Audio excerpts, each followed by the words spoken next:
What's up, guys? Hitting record while turning in traffic. Good call. So I want to talk to you. This will be another lesson about music and dealing with people and bands and all that. Is vocals, just simply vocals, your vocal delivery and all of that, and maybe songwriting in general.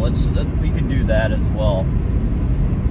So I'll refer back to the first band I was in, and this is just my opinion. Everybody has their own opinion. I get it. It's understandable. But for me, I come from the background of just wanting to rock, just wanting to, like any young man would. Not thinking too much about it. You're driven by hormones, emotions, grit, anger, maybe some lighthearted happiness as well. No, not really. Especially the way I grew up. But, so when you want to rock, you want to sound aggressive, you want to sound mean, you want to sound, you throwing your balls in the mix, you know what I'm saying? When I was in my first band, the singer, the vocalist guy, he had other ideas. He was listening to a lot of Eric Clapton, a lot of blues, and stuff like that. And I wasn't into that. I wanted something more harder and aggressive. I didn't get off by hearing a little playing like 3-minute long solos and stuff like that. I just wanted heavy ass guitar riffs, even if it was just in drop D and it was 2 chords, as long as it sounded badass with some heavy ass drums, maybe even some synths in the background, some industrial shit, 9 Inch Nails-ish kind of stuff, like anything, as long as it sounded badass. I didn't care if it was complicated to play or not. But when you have dudes in the band that have spent so much time and effort learning scales and learning all the very technical stuff, they don't want to bastardize it by playing simple guitar riffs with bar chords or drop D. They want to utilize what they've learned, which I understand. But when you utilize it and the music sounds so wimpy, that's when, at least for me, I have a problem. So when it would come to doing vocals, we would just go round and round about how I would sing it, and they would, well, he would, I would say they, both of them, but it was more or less the one dude. He was about the same age as me, and his brother was a few years younger. I got along well with the younger brother more than him, anyways. But I would mention how I'd want to sing something or scream it, and it'd always be met with this, yeah, I don't really like that. No. And what he was wanting was how big bands like rock bands in the 70s were, where there would always be like a female vocalist, and they would harmonize and all that, and that wasn't my thing. I mean, call me basic, call me an incel, but I feel like when a female is in a rock band, there's just something about it that makes it just, There are some exceptions. I do like the Birthday Massacre, which is fronted by Chibi, a female vocalist, but it just feels like when you start incorporating, a female when it was originally just a male band, maybe if you start from the very beginning and there's a female in it right away, so I do take that back.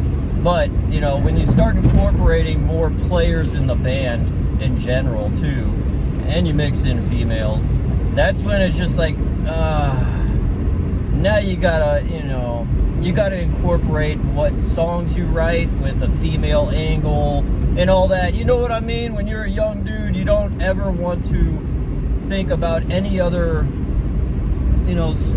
background or standpoint besides the young man's journey, the young man's thoughts.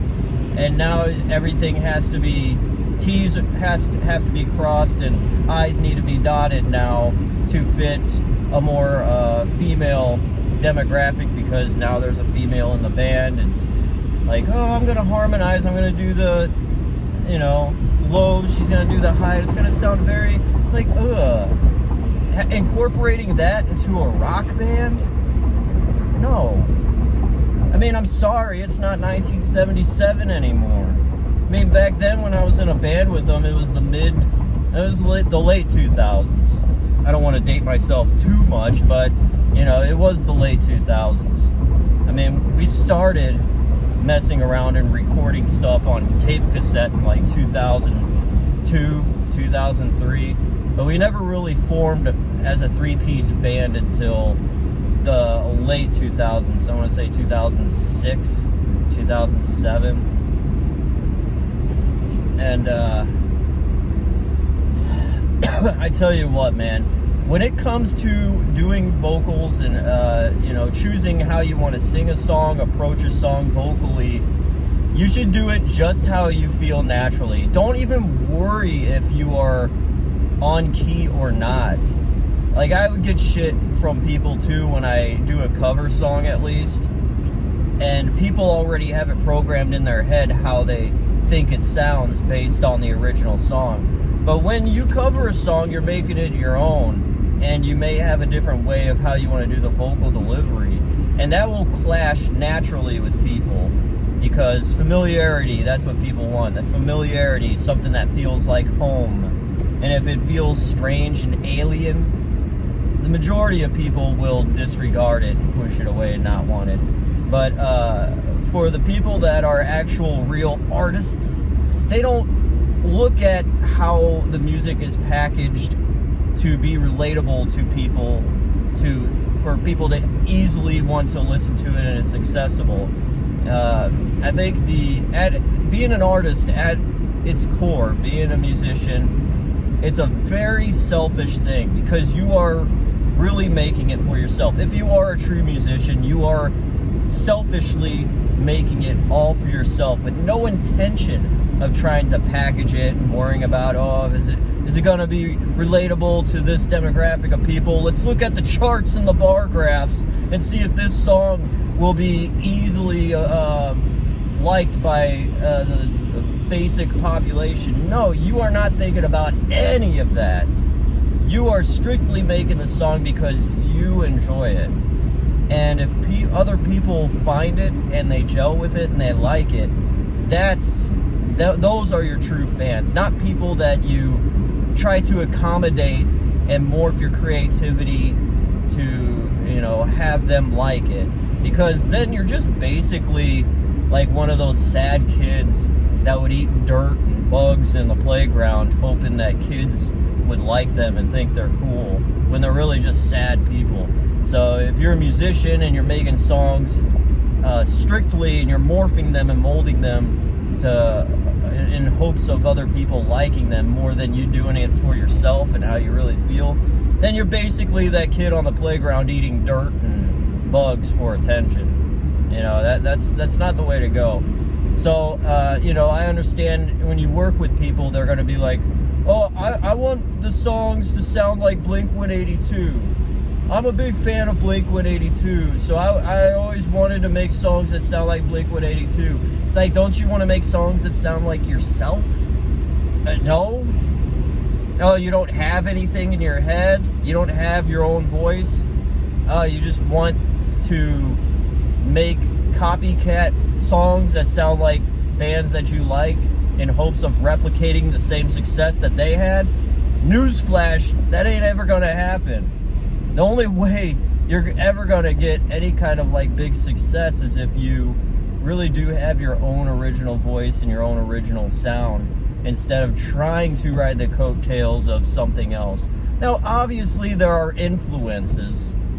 People are always going to be influenced by big bands that they really liked or whatever, but you should always take the influences and build on that to, you know, become your own thing. It's kind of like your parents. You know, your mom and your dad maybe your influences, but you are not exactly your mom or your dad. You are your own thing. You have the base level, but it's like the base of a cake, but your personality and who you are is the icing and everything else.